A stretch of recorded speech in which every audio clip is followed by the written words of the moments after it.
Welcome and peace be with you. Today, we're going to explore a really profound story from the Quran, from Surah al-Kahf. It's a story that talks about a different kind of courage, a quieter kind. It suggests that sometimes the most faithful thing you can do isn't to charge into the storm, but to find a sacred space and just withdraw until it passes. So, let's begin. I seek refuge in God from the rejected adversary. In the name of God, the most gracious, the most merciful. You know, this single idea really sets the whole stage for what we're about to explore. We often think of faith as this big declaration, right? A public stand. But what if, sometimes, its most vital expression is actually a strategic sacred disappearance? This, right here, is the heart of the story of the people of the cave. Okay, so let's get into the story itself. And this isn't just some adventure tale with miracles. At its core, it's about what happens when your very soul becomes the price of fitting in, and how you protect that inner spirit when the world outside becomes, well, spiritually toxic. Just try to picture this. You have a group of young men, and their only crime, if you can call it that, was a pure, sincere faith in the one true God. This simple, beautiful belief put them completely at odds with the powerful falsehoods of their entire society. Their very being was a quiet act of rebellion. And this is where we get to the absolute core of their spiritual state. Think about it. When they were backed into a corner, when the pressure was just immense, what was their prayer? What they asked for tells you everything you need to know about their priorities and their deep understanding of what truly matters. Look at the contrast here. It's so profound.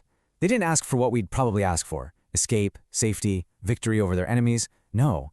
Instead, their prayer went to a much, much deeper place. They asked for rahmah, divine mercy, and rushed, right guidance. You see, they were seeking an inner alignment with God's will far more than they wanted to change their external situation. And that in itself is an incredible lesson. So they asked for mercy, and God answered. But the way that mercy unfolded is it's breathtaking. It wasn't about clearing a path for them on the outside, but about creating this perfect sanctuary for them inside the darkness of that cave. Let's see how that happened. This just brilliantly shows the level of detail and divine care. God literally sealed their hearing from the noise of the world. The sun's actual path was changed so it wouldn't harm them. He put an aura of awe or heba around them so nobody would dare to get close. He had them turned over to preserve their bodies. And, in such a sign of immense love, even their loyal dog was honored and protected right at the entrance. Every single detail was an act of mercy. This quote really helps us kind of reframe what help even looks like. We're often looking for these loud, dramatic interventions from God. But here, God's help was silence. It was a long, protected sleep. It was a complete withdrawal from the harm and the chaos of the world, a true spiritual rescue mission. Okay, so we've seen the outer story, the literal events, but like with everything in the Quran, there's always a deeper inner meaning, the batin. And this is where the story of a physical cave becomes a spiritual map for our own hearts. So remember that second thing they asked for? Rushd? This is such a crucial concept to understand. It's easy to just translate it as guidance, but it is so much more than simply knowing right from wrong. So, what is it really? Right, here's the key. Rushdi isn't the knowledge of truth itself. It's the wisdom to know what to do with that truth in any given situation. It's that spiritual discernment to know when you should speak up and, like in their case, when the most righteous thing to do is to withdraw and protect that truth inside of you.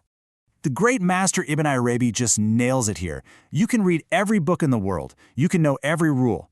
But rushd, that is specific, tailored guidance from God that tells you what to do right now, in this exact moment.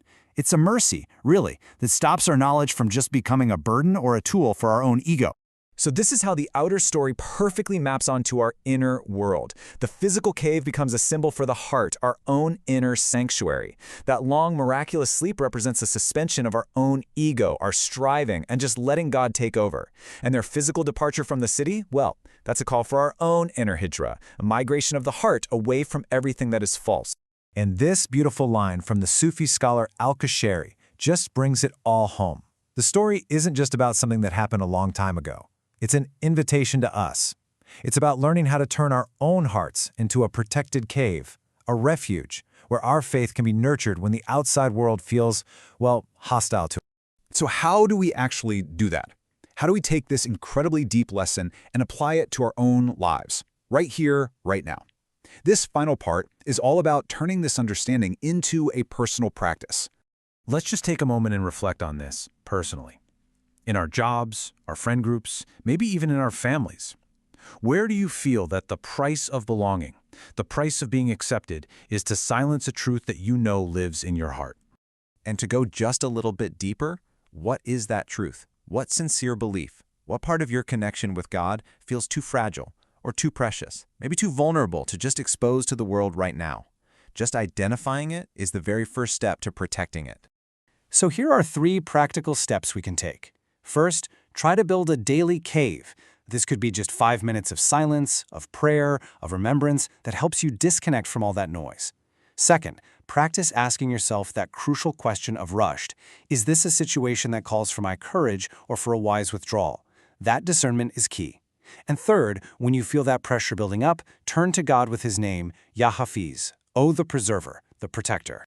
And so we close with this prayer, this munajat, that just captures the entire essence of this story. It's a plea for that very same mercy that the youth received. O protector of fragile faith, hide us when the world is loud. Carry us through unseen years, until our hearts are ready again. Amen. And, with all humility, we ask for forgiveness and acceptance for any AI-related mispronunciations or errors you might have heard in this explainer. Thank you so much for joining us in this reflection.